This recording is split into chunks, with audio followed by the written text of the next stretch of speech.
Dajiahao, bonjour à tous. Dans cette vidéo, parlons d'une histoire d'amour. Mais attention, hein, pas une de ces histoires d'amour qui se termine bien, non non non. Aujourd'hui, on parle d'une vraie tragédie. Une histoire qui donne un petit peu l'impression que le couple sang des deux Musset, au final, c'était plutôt mignon comme relation. Aujourd'hui, parlons de Verlaine et Rimbaud.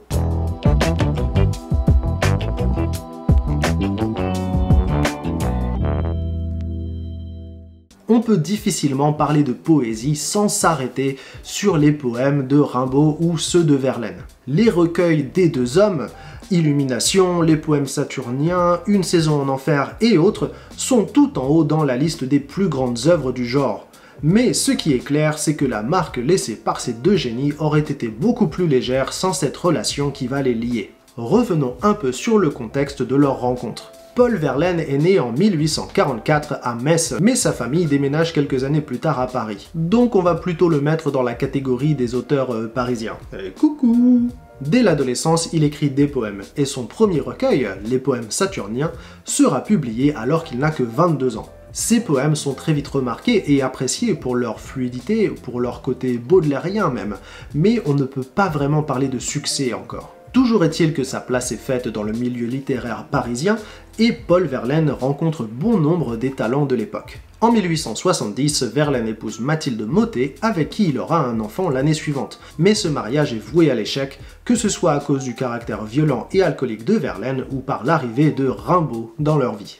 Donc Rimbaud, né en 1854 dans les Ardennes et talent précoce de la poésie, qui remporte le premier prix du concours académique en 1869 et cherche dès le lycée à se rendre à Paris et à s'insérer dans le milieu littéraire. Ce qu'il fait grâce à Verlaine, son aîné de 10 ans, avec qui il échange des lettres depuis quelque temps. Ému par les poèmes de l'adolescent, Verlaine le fait venir à Paris et disons que dès le début, ça part mal. Verlaine l'attendait à la gare et Rimbaud lui pensait qu'il devait se rendre directement chez Verlaine. Il y rencontre donc d'abord la femme de Verlaine et apparemment il n'a pas fallu longtemps pour qu'ils se détestent. Un peu le contraire d'un coup de foudre. Toujours est-il que Verlaine introduit Rimbaud dans les cercles littéraires parisiens où le jeune homme impressionne d'abord avant de rapidement agacer tout le monde par son excentricité, ses moqueries et ses accès de violence. Rimbaud s'éloigne du milieu, entraînant avec lui un Paul Verlaine avec lequel il entretient une liaison passionnelle. Disons que cette relation ne passe pas forcément bien, que ce soit au niveau de la société de l'époque ou plus précisément avec la femme de Verlaine, et le couple quitte donc la France pour se rendre à Bruxelles. Le couple c'est Verlaine et Rimbaud, hein, pas Verlaine et sa femme. Pendant un temps, la femme de Verlaine essaye de le faire revenir.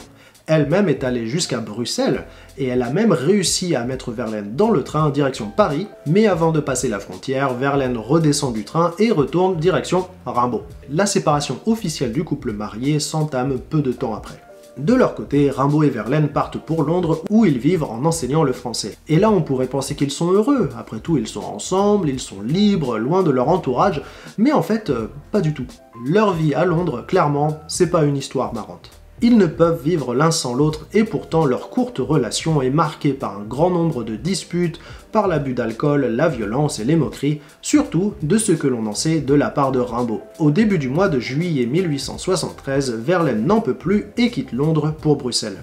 Bon, le moins que l'on puisse dire, c'est que Verlaine est tiraillé entre deux mondes. Le premier est celui de la passion où se trouve Rimbaud, et le deuxième, un peu plus stable et traditionnel, où se trouvent sa femme et son fils. Cette situation le pousse vers des idées suicidaires, et il va même jusqu'à acheter un pistolet. Mais Rimbaud le retrouve 2 jours plus tard à Bruxelles, et les choses s'améliorent enfin.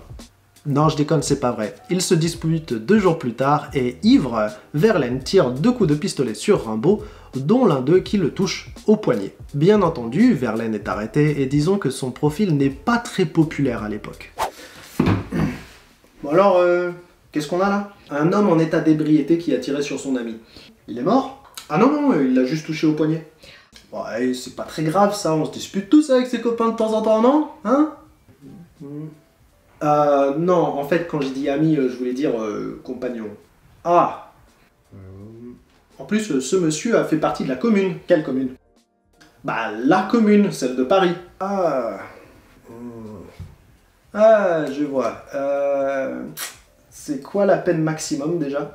Il écope d'une peine de 2 ans de prison, même si Rimbaud finira par retirer sa plainte assez vite. Verlaine ne se remettra jamais vraiment de sa relation avec Rimbaud, son amour ne s'éteindra jamais complètement et il garde des nouvelles de son ancien amant par l'intermédiaire d'amis communs. Rimbaud, lui, de son côté, arrête la poésie l'année suivante, à 20 ans, et se lance dans une longue série d'aventures, et même aujourd'hui, on peine à retracer toutes les étapes de sa courte vie. Le moins que l'on puisse dire, c'est que cette relation fut tumultueuse. Mais au niveau de la littérature, elle poussa les deux poètes à écrire quelques-uns des plus beaux textes du genre. Les poèmes saturniens ont été écrits avant leur rencontre, mais le génie de Verlaine est boosté par cette relation. Et les deux recueils de Rimbaud, Illumination et Une saison en enfer, soit ont été écrits pendant la relation, soit la décrivent a posteriori. Bref, pour les deux hommes, la femme de Verlaine, son fils, leur famille, leurs amis et un certain photographe que Rimbaud a bien failli tuer, on ne peut pas dire que cette relation a apporté beaucoup de bonheur, mais en tant que lecteur, on lui doit beaucoup, hein.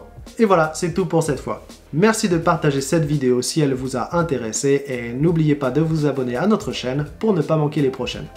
Bonne journée à tous et à plus.